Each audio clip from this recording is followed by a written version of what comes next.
I'm building a 1/12 scale diorama of a Sears kit house, and in this video I'm going to be framing the back wall of this miniature house.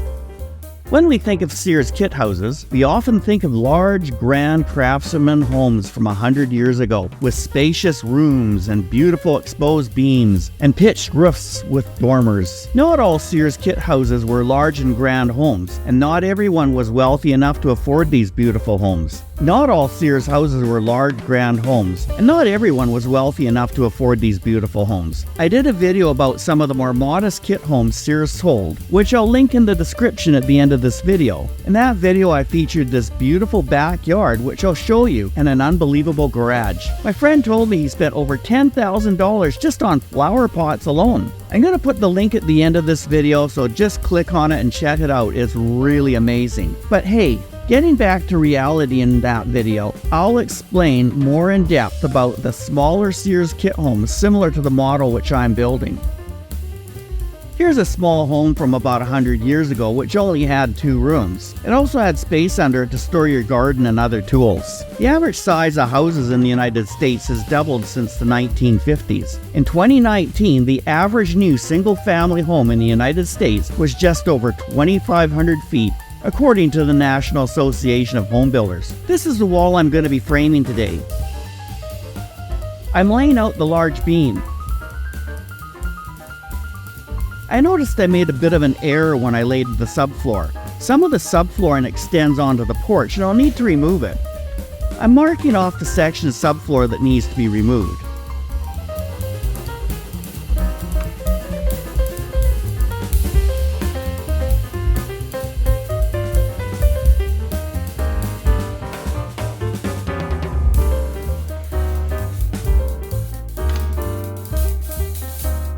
The first step is to score the wood using my utility knife. I'll need that and my metal straight edge. Be careful when using utility knives. They're pretty sharp, especially since you need to apply some pressure to the wood. The blade could slip and accidentally cut you, so always be cautious when using sharp tools. I laid the straight edge down firmly and scored the subfloor made from popsicle sticks several times. Always make sure you retract the blade when you're not using it. You don't want to accidentally grab it and cut yourself. I'm going to use a hammer and a chisel to remove the portions of the floor that are glued down.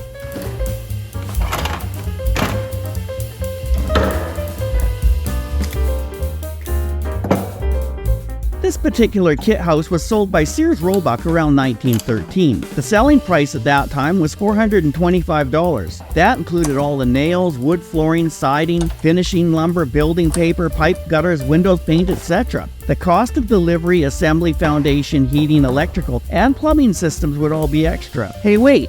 This house didn't have indoor plumbing. It was described as a 3-room cottage. This model was quite popular with factory owners and mine owners who would furnish their employees with housing. The advantage to this house was that it could be built on a frame foundation rather than on a concrete or stone foundation, reducing the building costs. Hard to believe that when I was born in the very early 1960s, my parents' house only had approximately 500 square feet for 2 adults and 3 children.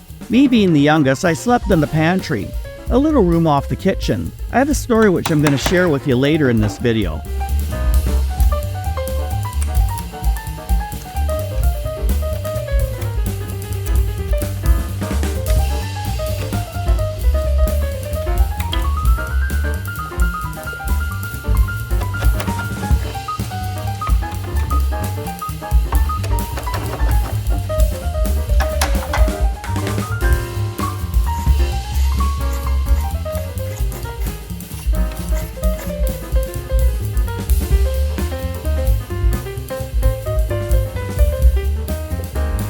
So I need to mark off where the back door, pantry door, and the closet door will be located. This is the screen door which I'm going to be using as the back door to the house. It's very authentic for this time period. Normally there would have been 2 doors, the regular door which opens inward and the screen door which would open outwards. I'm marking these locations on the sole plate or bottom plate, which is the bottom part of the wall.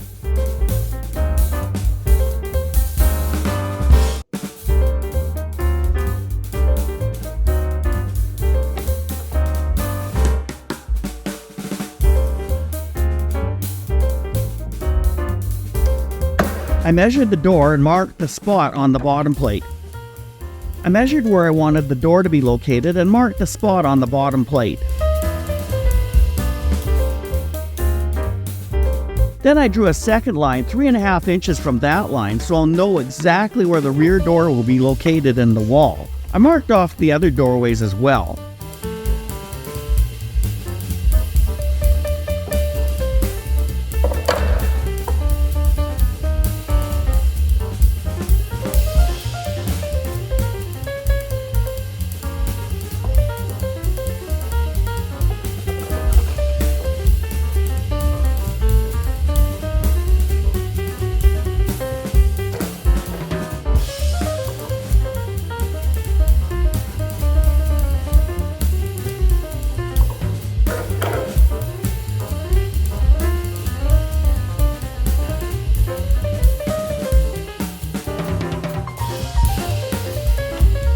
I wrote on the piece of wood numbers so that I would be able to put these pieces of wood back together again once I cut the wood.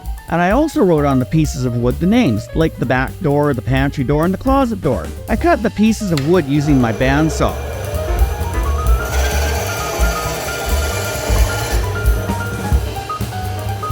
Hey, if you're enjoying my videos, be sure to like and subscribe. As a new YouTuber, it really helps me out. I've noticed a lot of people liking and subscribing to my channel lately, and I just wanted to say thank you to those people. It really means a lot to me, and it really makes my day when I see all the positive responses I'm getting to my videos. So I just want to say thanks, and I really appreciate your support. I laid out the pieces and prepared to glue the wall assembly together. It took several days to glue up the wall assembly. As I mentioned earlier in the video, this house would be about 500 square feet in reality. The houses on the street where I was born were all quite small, about 500 square feet as well. And originally these houses had been built for workers who worked at a nearby logging operation. As the area developed and the logging operations ended, these houses were sold off. The houses were on very small lots. The lots were only 25 feet wide. The houses were so close together that when you opened the kitchen window and your neighbor opened their kitchen window, the two windows would overlap. Because of this, your neighbor would have to close their kitchen window before you could close your kitchen window. You could imagine that in this close proximity, you'd have to be really careful what you were saying, particularly if the windows were opened. My parents were basic blue-collar working people. My father drove a truck during the daytime and my mother worked as a janitor in the evening. That way, there would always be one parent at home to look after the three children. It was a warm summer evening in the late 1950s. Of course, all the windows, including the overlap kitchen windows, were wide open. There was no AC in those days. Even fans were expensive. My mother was out working and my dad was at home with us kids. In the 1950s, there was a lot of social pressure for women to conform to certain beauty standards, and a good skincare routine was an important part of that. Every woman would wash their face with Pear's soap and then smother their face with cold cream to make their skin soft and smooth. One summer evening, my dad got into mischief. My mom had bought some of the new trendy face cream, and my dad had decided to try it out to see if it'd make his skin feel, smooth and soft. He put on the face cream mask and then went into the living room to watch TV on the old black and white television set. People would watch TV with all the lights in the house turned off to reduce the electric bill. In those days, you'd put a small lamp on top of the television because the black and white picture was very harsh on your eyes. Well, Dad fell asleep with all his cold cream on his face sitting on the sofa. My mom comes home from work and there's my father sitting upright on the sofa, sound asleep, with his face covered in cold cream. There was an eerie glow from the small light on top of the TV and the harsh white light from the television, which reflected on the white cold cream covering my dad's face. My mom opened the door and came into the house and saw my dad sitting on the sofa. His face was covered in cold cream and the light from the TV made his face look completely white. She thought he was dead. She gave out a wailing scream. The windows were all open and everybody heard the scream. Dogs started barking and all the neighbors woke up and came running to see what was the matter. Well, thankfully he was okay. And his face? Well, it was as soft as a baby's bottom thanks to Mom's cold cream. And there you have it. The back wall to the house is framed and the doorways are in. And this is the link I told you about. The one about small Sears kit houses. And I'll show you my friend's 100-year-old Alpine-style craftsman house and the amazing backyard and his one-of-a-kind garage. So check it out. It's absolutely absolutely gorgeous. We'll see you in the next video.